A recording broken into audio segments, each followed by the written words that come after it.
introduce yourself first. Okay, hi. I'm Coach Ting, owner of Meng Tong Archery. So I've been shooting since the early 1990s. I think, if I remember correctly, it was 1994 when I started, to shoot a bow.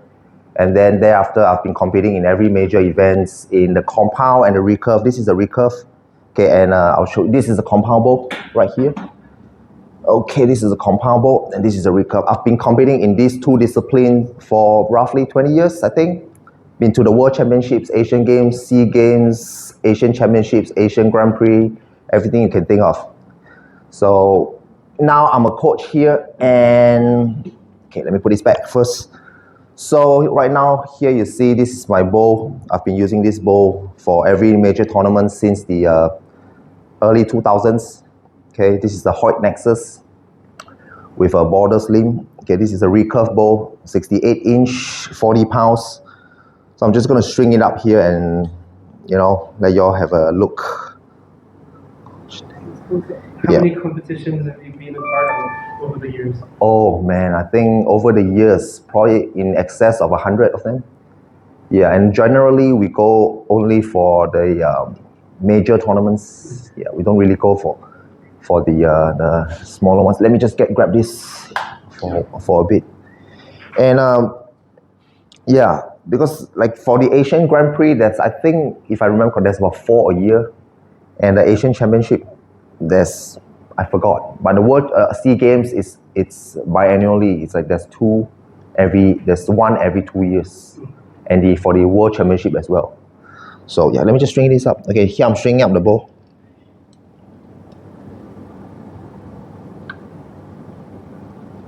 The string has been gone through a lot of wear and tear. Yeah, this string, you see, look at the retro color. This string has been with me for also about 20 years, I think, since the early 2000s. So you don't really see this color these days. People generally use white or black, but green it's okay. So this is the bow. Okay, I'm going to install the sight here. Okay, so this is my sight as well. It's been with me for Sherlock, same amount of time. It's been my sight. Competitions. Yeah, won me a few international medals as well. I think, I cannot remember, but I think Southeast Asia Cup silver medalist. Yeah, this bow, and the compound we got the team gold for the Asian Championship. Yeah, so but I stopped shooting compound. I'm now focused more on the recurve. Okay, this is I'm gonna show you. Okay, this is a plunger. Just to show you. This is my plunger, my first ever plunger as well, with me for the same amount of time, 20 plus odd years. What does that do? Okay, the plunger is, a lot of people say, oh, it's for tuning. I would say, yeah, a little bit on tuning as well, but generally I don't tune much on the plunger. The plunger is kind of, when the arrow flies, it has the paradox. Yeah, so the plunger acts like a car suspension, you see. It kind of absorbs some of the paradox. So the arrow doesn't like jump off the rest or something like that. So you can use, this is for a little bit of tuning. Normally I use the plunger for fine tuning. It's right after the whole tuning process, I kind of adjust a little bit here and there to give me the tightest group. A lot of people say, oh, you do bare shaft with the plunger, it changes the bare shaft grouping, but actually the plunger doesn't really change the dynamic spine. Dynamic spine stays the same. Dynamic spine is only changed by the bow weight. I mean the draw weight, the arrow length, the tip of the point, the weight of the point. And this one basically just changes a little bit on the left and right. Very slight, but it does help a little bit, but that's not something I adjust a lot. Just set it to medium. Let's just tune something else. Okay, so this is a plunger, and then I'll put on the side here. Okay, this is here. Just gonna put it on. This is what back in my days, the late 90s, early 2000s, we actually shoot different distances. It's called a FIDA round. Nowadays, the recurve shoots 70 meters, the compound and bare bow shoot 50, yes. So back in my days, we shoot 90, 70, 50, and 30. So, it's 90 is really far. It's like a football field. Yeah, the distance of a football field. So I actually have, like multiple side pins here. So you could have automatically set up It's okay. Yeah, so I kind of have multiple side pins here for, different sides. Yeah, for different distance. It kind of help, That's a good way to do it, have multiple. Instead of writing it down, Yeah. you just have one side set for Exactly. 30 meters, or one side set. Yeah, so That's a good idea. I've got multiple ones to kind of aid, you can just put it here. It's very convenient. Yeah, so this is a general setup. I will have my stabilizer on, but I don't have it here with me. So this is my general setup here. You want to try? Just hold it. Yeah. Oh, that's nice. Nice. Yeah. That's really nice. It's heavy, right? 40. It is heavy. Yeah. And it's the same original clicker as well? Yes, you can see this is my original. The word has faded away. Yeah. Everything here is original. You've done your own maintenance? Yeah, but everything here is what you see original. It's nothing fancy. You see, we don't really have the Shibuya Ultima rest. Back then we have the cartel experts, the super rest, the very basic rest. So I'll just a comparison. I'll show you the recent rest. How does it look like?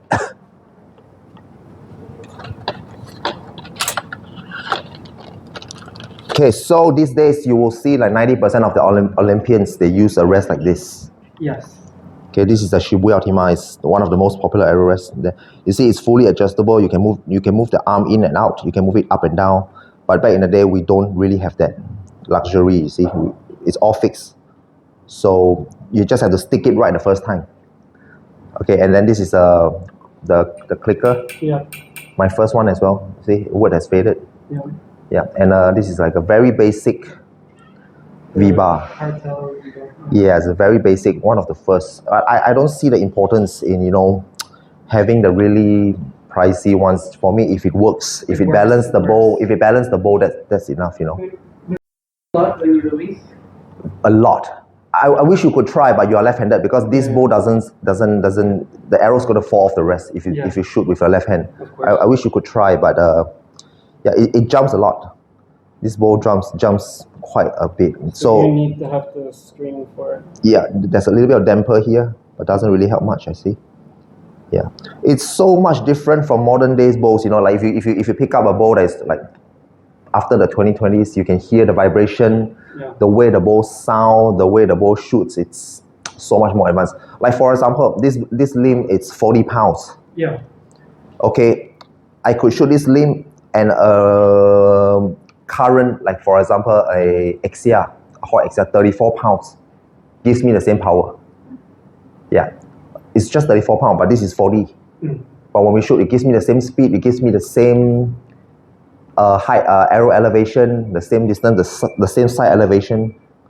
So you can see how much technology has advanced compared to something that is old. Yeah, this is really old. So can we hear the wonderful sound it makes when you release it? Yeah, sure. I'll try to get a stabilizer and we will take a few shots. Sure. That's the true drawing, and then there's the AMO or ATA drawing, which is to the grip plus 1 3/4 inch. That's how the bow manufacturers measure their bow weight and their cam draw length. That's like a standard. Okay, so later we can do just a test. And then there's another thing, which is the arrow length. So don't be confused with arrow length and... When I ended up getting a bow, they kept asking me about my draw length. I wasn't really able to answer them. Oh. So it was very hard to get some decent arrows. Yeah, because actually for me, draw length is important, if you want to identify your draw weight and stuff. But for me, arrow length is another thing. It's something that I look more into. If you're shooting recurve, because arrow length is something that when you tune the bow, they actually see how long. Doesn't matter how long your draw length is. If your arrow is 4 inches longer, the bow is going to tune to the 4 inches longer and not to your, you know what I'm saying? Yeah. But the draw weight is going to be based on your draw length. Because let's say, let me just show you something. Okay, you see this 6840? Yeah. Okay, the 40 is based on 28 inch ATA or AMO draw length, which is what I told you. from the throat of the knock to the throat of the grip plus 1 3/4 inch. So that is how so it's actually technically 26 1/4 inch from the string to the throat plus 1 3/4. That comes to 28 inch. So that's how they derive this. So draw length. So every inch past this 28 inch, you will get, depends on both, depends on how much you crank in as well. The more you crank in, the more it stacks. The more it, the weight gains for every inch. But let's say if I crank it out like that, okay, it's not going to stack that much. For every inch, you get roughly about plus minus 2 pounds. So this one could go up to 45? If I crank it in, it's about plus 10%, okay. Which is, you're correct, 45. But right now, I'm at exactly 28 inch draw length. So I'm getting exactly 40 pounds. Yeah, I'm getting exactly 40 pounds. So if I were to crank in, I'll plus roughly about 10%, so 44 pounds. I'll get probably about 44 pounds maximum. And if I go any more than that, it's probably 46, 48, depends on how long. So your draw length determines also your draw weight. Yeah, your draw weight as well. And then the arrow, so draw weight based on draw length, and then the arrow length, the tune is also based on your arrow length. I can shoot something this short, or I can shoot something this long. You can, because they have something called the sight clicker. Yeah. So you can put the... Yeah, you can click a clicker on the side. Yeah, so you can put something here. So arrow length for me is another important thing that we talk about. At the moment, my arrows are quite long. Quite long, yeah. So if arrow is quite long, it's going to shoot a little bit weak. Yeah. You see? I've noticed that when I was shooting my bow, it felt weaker. Yeah, it's going to shoot a little bit weaker. I mean, not the bow feel weaker, the arrow dynamic spine is going to feel a little bit weaker when we come to do some tuning. So the more you cut the arrows, the stiffer the arrow gets. Yeah, that's how. Okay, let me just grab my stabilizer.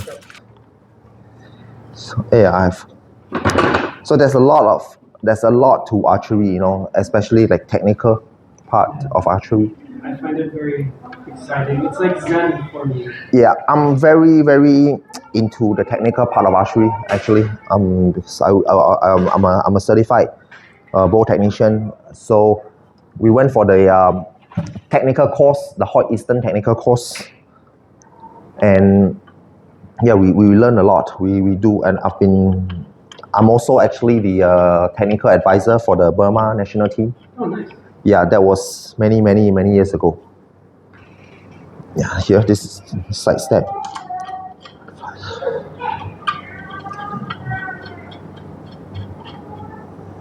So is there any reason why your stabilizer is so long?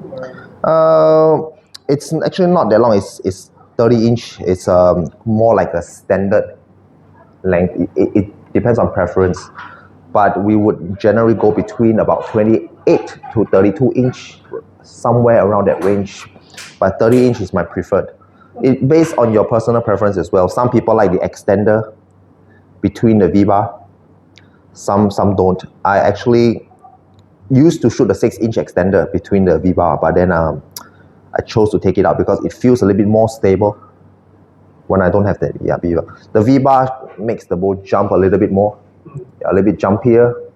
Yeah, so but then for me, I prefer a little bit more stability. So I just take it out and yeah. This is the side step, the V-bar, the stabilizer.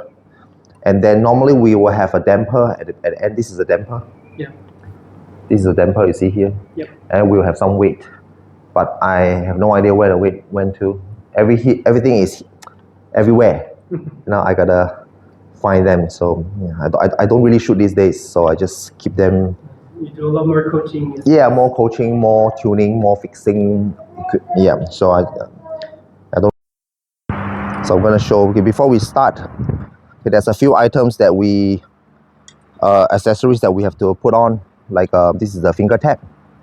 This is mine since the beginning as well. You can see it looks really old and used.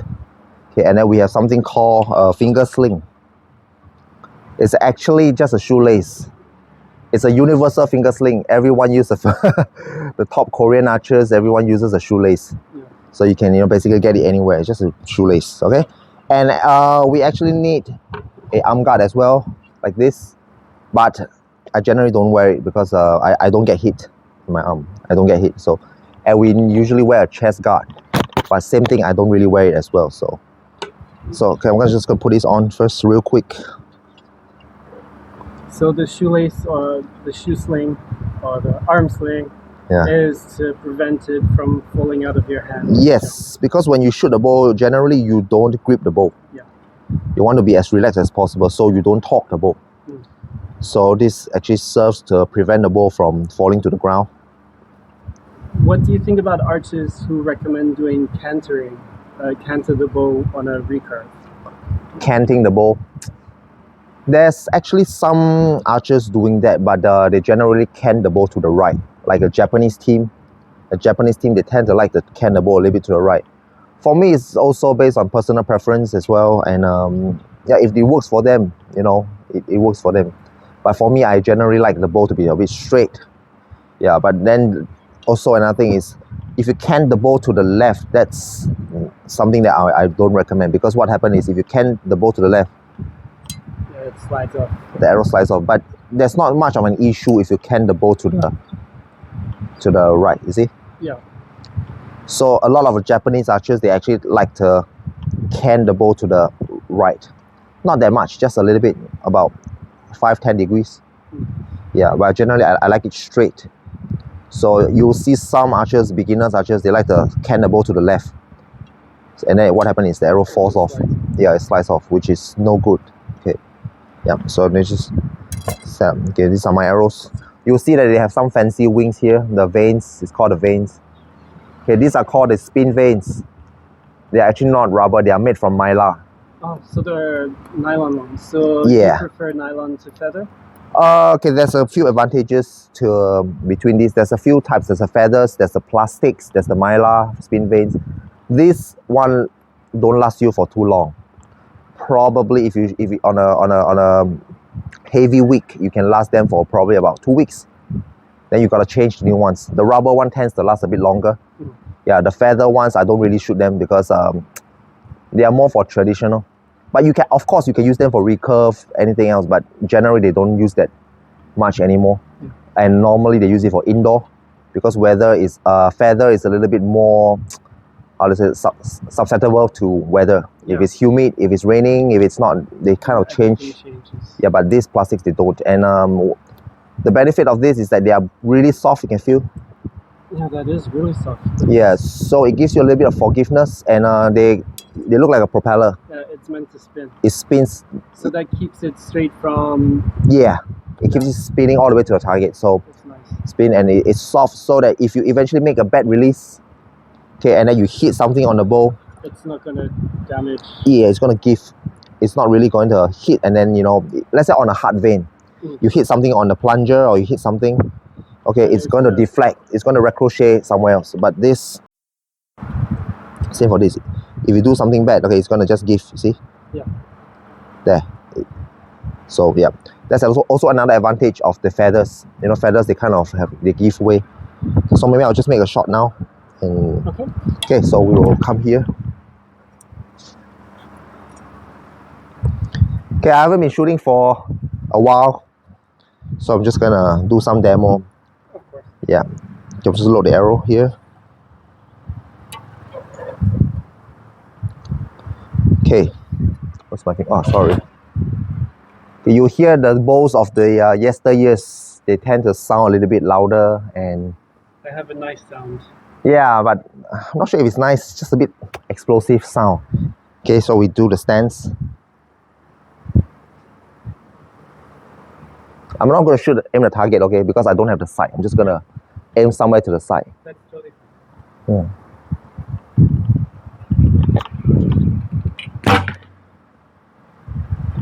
Nice. Yep. Oh, one thing I want to show is the clicker. You want to move over here? Okay, I'll show you what is the clicker. Okay, we have talked about the clicker earlier, but I want to show you how it works. Okay, this silver piece right here is the clicker. There's another term for it. It's actually the draw check indicator. Okay, it actually tells you how far you're drawing. Are you drawing consistently and stuff? Another benefit of a clicker is it kind of helps a little bit with target panic. Okay, for me, if without a clicker, I have a huge target panic. But with the clicker, I tend to have lesser of that. So what happened is, okay, when we draw the bow, you will actually see the arrow coming, okay, right to the tip. Okay, and then when you hear this sound, you shoot. So you get the same draw every single time. You get the same draw length every single time. Okay, what happens is, okay, if without the clicker, sometimes you're shooting from here. Sometimes you're shooting from here. Sometimes you're shooting from here. Sometimes, you see, it's inconsistent draw length. So you will get inconsistent groups as well. If you shoot from here, your arrow is going to drop. Okay, if you shoot from here, it's going to go higher. See? So what the clicker does is it gives you a consistent draw. See? Bam, shoot. Okay, so I'm going to do a demo. Okay, you can film this part, okay?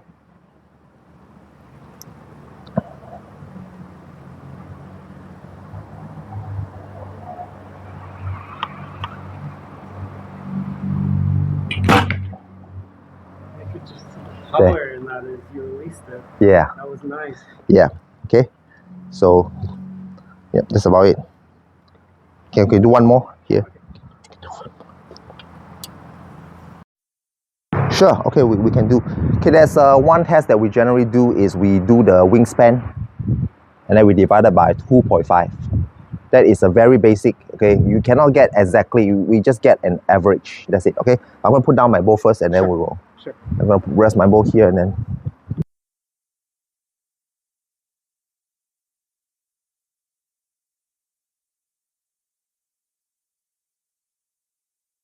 Say you're drawing here, sometimes you're drawing this way, sometimes you're drawing this way, it changes, you see? But the wingspan hardly change. Wingspan is wingspan, you know. So this gives me a good indication. Like from this form and this form, it's probably about a 2 or 3 inches difference. You know what I'm saying? So yeah, so depends on how you draw, we will get a different draw length. Depends on your form. So that's why I prefer to do this, so we can get a rough. Okay, so I want you to kind of, yeah, just not too much. Okay, just relax. Yeah, okay. Just like this. Okay, so we measure from the tip. Okay, you can use your thumb to press it down. Okay, you can face it there, like face, so she can see. Okay. Okay. So okay, what we get here is 73 inches. Okay, 73 inches. It's not going to be dead accurate. Okay, it's just an indication. Okay, yeah. 73. So what we do is we take. Let me get a calculator. You have a phone with you? Yeah. Okay. So you just try put in 73 divided by 2.5. Okay. 73 divided by 2.5, 29.2. So roughly, I would say between 29 and 29 and a half. It's not dead accurate. Okay, there's another way. What we do is, I don't really like this way. Okay, what you do is you put a fist like this. Yeah. On the wall. Okay, I'm going to measure to the corner of your mouth. Let's see. Okay. Let's see if we get the same result. Okay. So because I'm left-handed. Yeah, you can do left hand. All right. Okay, so we can come over. Just stand straight. Okay, straight. Okay, so we can measure. You can turn your head and look. No, look over the ear. Okay. See, it depends a lot on your form. If your shoulder is not straight or what, yeah, you see, it's going to give you a little bit different. Look to the mouth. It's 29.2 as well. You see? Yeah. It's 29 and 1/4 actually. You can see the number. So you see, it gives you almost the same. You see, to the corner of the mouth, yeah, it gives you almost the same. So you see, it's right. So you see, both tests gives you an almost identical draw length. So I would safely say your draw length is about 29 to 29 and a half. Depends on how much you stretch. You know, like for example, I can just stand straight like this. Yeah. Without moving my body, I can actually add another 1/2 inch to 1 inch by just doing this. Boom. I'm not moving my body, you know. Yeah, all I do is it's just my shoulder position, you see? Yeah. Boom. So you see, draw length is an indication. It depends ultimately on your comfort, on your form, you know, how you like to shoot it. You like to be fully stretched, 80%, 50% stretch, or you know, some people like to just lift up the shoulder and they like to pull more. Some people like to push more. Some people like to push and pull. So you see, fine. When I shoot, sometimes I bend a little bit in my elbows. Yeah, see that's another problem. If you bend your elbow, it's going to change your draw length as well. See? Yeah. So it depends on your head position as well. Sometimes your head is a little bit forward, sometimes a little bit back. You know, you see this position, it changes about 1 inch. Yeah, so ultimately it's up to your comfort, how you like to shoot, you know. Yeah, but we always want to shoot a proper form, which is completely neutral. T form, turn the head, Bam. This is your general form, a proper form that is this. You know, you of course you can change a little bit. You can do this, or you can do this, whichever you prefer. You know, but generally we start from a T, we turn the head, boom. This is your form. Okay. Yeah. And what about an arrow length that's suitable for my arrow length? We normally from the Eastern chart recommendation and stuff there, we normally want to cut an inch more than the throat of the grip or the plunger position, the burger hole. At minimum an inch, not including the point, just the shaft. So about an inch past, that is the minimum. So with the head is about 1.5 inch, but that is the minimum we would like to go. For my personal preference, I can show you on my bow. Okay, I can show you here, right here. Okay, you can see I tend to like it a little bit further away. So my arrow from this is the burger hole where the plunger is. This is the burger hole. Okay, this is the throat of the grip. So if you take a center line from here, this distance, okay, is the overhang of the arrow. Okay, I generally like it a little bit longer for some reason, because one thing is, if in future if I increase my poundage, okay, and the arrow becomes a little bit weaker, I still have some extra arrow length to play with, because I can actually just cut them a little bit shorter, a little bit shorter, a little bit shorter, a little bit shorter, a little bit shorter, to get the required tuning if I ever increase my draw length. But yeah, so if you cut it too short, you cannot make it longer. But if you cut it a bit longer, you can always cut it a little bit shorter. That is just my preference, personal preference. Doesn't mean it's for everybody, you know what I'm saying? So yeah, so for the arrow length, let's say your draw length is 29, I would say probably arrow length is about 30. Yeah, but the best way is to actually pick up a bow, pull the bow to your comfort zone, to your form, and then have someone mark the arrow. Yeah, actually we can do the test and we can see how long your arrow length is if you want to do it. Okay. Yeah. Oh,